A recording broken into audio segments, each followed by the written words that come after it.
और इस बीच बड़ी खबर आपको बता दें, मध्य प्रदेश छत्तीसगढ़ में मतगणना की तैयारियां लगातार तेज हो चुकी हैं। 3 दिसंबर को चुनाव के नतीजे आने और इसके लिए पूरी तरह से तैयारियां हो चुकी हैं। मध्य प्रदेश छत्तीसगढ़ में मतगणना की तैयारी 3 दिसंबर का चुनाव के नतीजे आने हैं और ऐसे में तैयारियां जोर शोर से शुरू हो चुकी है। जिलों में आज से प्रशिक्षण केंद्र बना दिए गए हैं, प्रशिक्षण की तैयारी चल रही है। तो मतगणना की तैयारियां शुरू हो चुकी हैं। 3 दिसंबर को चुनाव के नतीजे आने हैं और ऐसे में मतगणना के लिए जिलों में आज से प्रशिक्षण बना दिए गए हैं, केंद्र बना दिए गए हैं।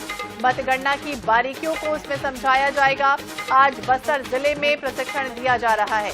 23 को कोंडागांव और 25 को रायपुर में प्रशिक्षण होगा। वहीं राजधानी भोपाल में भी काउंटिंग की तैयारी शुरू हो चुकी है। पुरानी जेल में 3 दिसंबर को काउंटिंग होगी। तो भोपाल की 7 विधानसभा सीटों की वोटिंग यहां पर होनी है, गिनती शुरू होने वाली है। काउंटिंग के लिए विधानसभा वार हॉल बना दिए गए हैं। सबसे पहले मतपत्रों की गिनती होगी।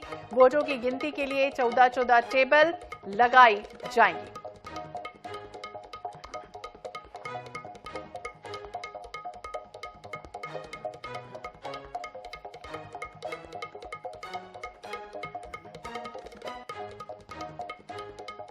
और इसी विषय पर बातचीत करेंगे। हमारे साथ हमारे सहयोगी सनी मालवी जुट गए हैं। सनी, किस तरह की तैयारियां हैं और वो भी ये बताइए कि कौन कौन अधिकारी उस समय मौजूद रहेगा, कितने बजे से काउंटिंग शुरू होगी?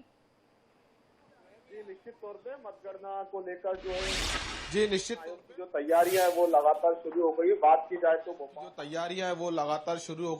की जाए तो भोपाल विधानसभा की 7 सीटों की तो जो बीजेपी कांग्रेस के प्रत्याशी हैं और अन्य दल समेत निर्दलीय प्रत्याशी है, उनकी धड़कनें भी अब बढ़ने लगी हैं जैसे जैसे समय नजदीक आ रहा है मतगणना को लेकर। इसके साथ ही आपको बता दें कि 1200 अधिकारी कर्मचारियों की काउंटिंग के लिए ड्यूटी लगाई गई है। सुबह 8 बजे से ये काउंटिंग शुरू होगी और भोपाल कलेक्टर समेत जो निर्वाचन अधिकारी हैं वो इधर मौजूद रहेंगे। मैं लगातार पुरानी जेल स्थित भोपाल की मतगणना स्थल पर मौजूद हूँ। आप ठीक मेरे पीछे देख सकते हैं कि 200 जवान के साथ 3 लेयर सुरक्षा में घेरे में यह सुरक्षा तैनात रहेगी। और बात किया जाए तो सबसे पहले जो वोटिंग की काउंटिंग होगी वो दिव्यांग मतपत्र से किए गए थे, बुजुर्ग मतपत्र किए, तो उनकी काउंटिंग शुरू की जाएगी। और सबसे पहले बात की जाए तो दक्षिण पश्चिम और मध्य विधानसभा सीट के रुझान पहले आएंगे। उसके बाद जो है भोपाल के नरेला विधानसभा और हुजूर और गोविंदसरा के रुझान बाद में आएंगे। कुल मिलाकर मान जाए कि निर्वाचन आयोग ने पूरी तैयारी जो है मतगणना को लेकर पूरी कर ली गई है। और लगातार भी बीजेपी कांग्रेस के जो कार्यकर्ता हैं निगरानी के लिए यहाँ सुबह से शाम तक यहाँ तक जुटे हैं और लगातार ईवीएम की सुरक्षा के लिए निगरानी रख रहे हैं। इसके साथ ही आपको बता दें कि बड़ी संख्या में यहाँ जो लोग हैं मतगणना स्थल पर पहुंचेंगे और पूरी सुरक्षा जो है चाक चौबंद करके रखी है। जी, तो बिल्कुल स्ट्रांग रूम में जिस तरह से ईवीएम रखी गई है, चाक चौबंद सुरक्षा व्यवस्था के बीच में अधिकारी कर्मचारी पहुंचेंगे और 8 बजे से काउंटिंग शुरू होगी। ये भी जरूर बताइए कि कितने राउंड में काउंटिंग होनी है, अलग अलग विधानसभा क्षेत्रों की बात करें और यहाँ जहां आप खड़े हुए हैं उस जगह पर कितने राउंड में कितने टेबल बनाए गए हैं, किस तरह से काउंटिंग होगी?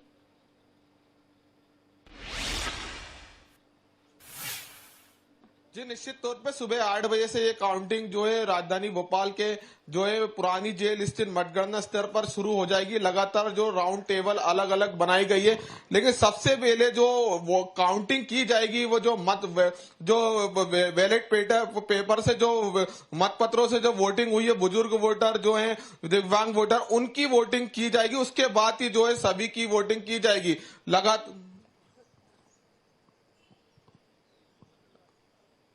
जी,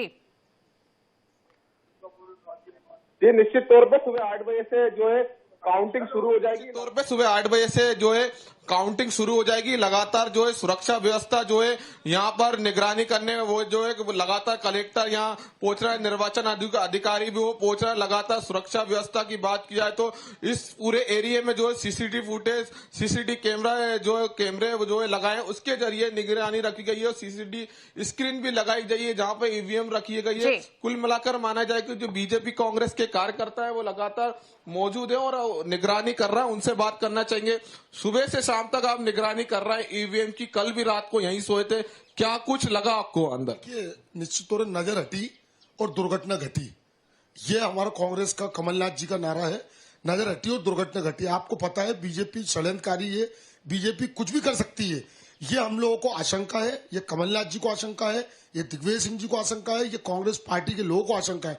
क्योंकि जिन राज्यों में आपने देखा कि जोड़ तोड़ करते हैं, ये कुछ भी करते हैं, 35-35 करोड़ दे के लोगों को खरीदते हैं, तो बीजेपी का कोई भरोसा नहीं है। लेकिन कांग्रेस का सिपाही, कांग्रेस का कार्यकर्ता एक एक निडर होके और अपनी पूरी दायित्व के साथ यहाँ पे अपनी ड्यूटी निभा रहा है। रात को यहाँ पे हमारे अलग साथी रहते हैं, सुबह हमारे साथी अलग रहते हैं। निश्चित तौर पे ये पूरी सतत निगरानी आगे तक 3 तारीख तक जारी रहेगी। बीजेपी को तो हमेशा भरोसा रहता है ईवीएम पर, लेकिन आप भी तैनात निगरानी कर रहे हैं, ऐसा क्यों? मैं ये तैनात में तो ये देखने आया हूं कि हमारे जो मित्र हैं इनकी क्या सोच है, और ये सोच जनता के प्रति प्रश्नवाचक चिन्ह लगाती है। प्रशासन के आदमी कहीं बाहर से नहीं आते हैं, वो भी हमारे बीच की जनता के मतदाता ही हैं। अगर ये उनपे ऐसा कह रहे हैं तो वो मैं अब इनका भविष्य तो इसके बारे में कुछ नहीं कह सकता। इनका भविष्य अंधकार में था, है और रहेगा। और आप देख लेना कि हमें ईश्वर पे, जनता जनार्दन पे और प्रशासन पे, प्रशासन में लगे आदमियों पे पूर्ण रूप से भरोसा है। हम तो सिर्फ ये देखने आए हैं कि ये कितना गाल बजा सकते हैं। जी, बीजेपी कांग्रेस के दोनों ही कार्यकर्ता है वो है मध्य प्रदेश में सरकार बनने के दावे कर रहा है, लगातार जो है ईवीएम की निगरानी के लिए जुटे हुए हैं। जब तक मतगणना नहीं हो जाती तब तक ये दोनों ही बीजेपी कांग्रेस के कार्यकर्ता जो है मुस्तैदी से यहाँ जुटे रहेंगे। तो बिल्कुल परीक्षाएं तो अब हो चुकी हैं और पूरी तरह से रिजल्ट आने का इंतजार है। तमाम सुरक्षा के बीच हमने देखा है कि स्ट्रांग रूम में मशीनें रखी हुई हैं, कैमरे हालांकि लगे हैं, लेकिन कहीं ना कहीं विश्वास एक दूसरे पर नहीं है और बीजेपी कांग्रेस के कार्यकर्ता यही वजह है कि वहां पर इकट्ठे हैं। और अब देखना होगा 3 तारीख को क्या कुछ होता है, नतीजे किसके सिर पर आते हैं। बहुत बहुत शुक्रिया तमाम जानकारी के लिए। तो तमाम तैयारियां हो चुकी हैं, काउंटिंग की तैयारियों की तस्वीरें हम आपको लगातार दिखा रहे हैं। मध्य प्रदेश, छत्तीसगढ़ में मतगणना की तैयारियां किस तरह से हो रही हैं, कितने टेबल बनाए गए हैं, कितने राउंड में मतगणना होगी, उसकी तमाम पहलुओं पर बारीकी से नजर रखी जा रही है। तो अलग अलग जिलों में प्रशिक्षण केंद्र बना दिए गए हैं, कोई भी लापरवाही नहीं होगी और इसका ध्यान रखा जा रहा है।